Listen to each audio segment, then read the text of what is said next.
ministre des Finances, il fallait s'attendre à cette hausse.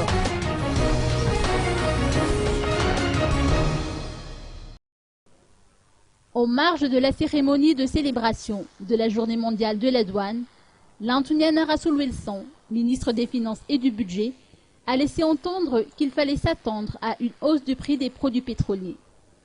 En effet, les opérateurs ont toujours revendiqué l'application de la vérité des prix.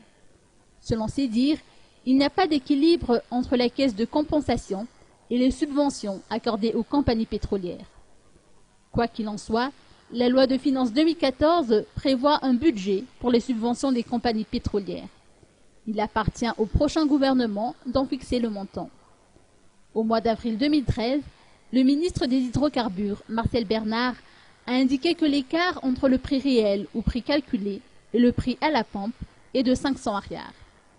L'essence, qui s'achetait à l'époque à 3 370 arrières le litre, devra atteindre les 3 870 arrières, soit un peu moins de 4 000 arrières.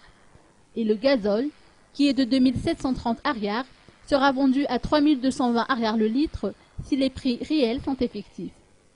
La vérité des prix devra être appliquée après les élections, mais cela se fera d'une manière graduelle pour éviter un choc du côté des consommateurs à tant appris à l'époque. Plus exactement, à cette première hausse de l'année, s'en suivra d'autres.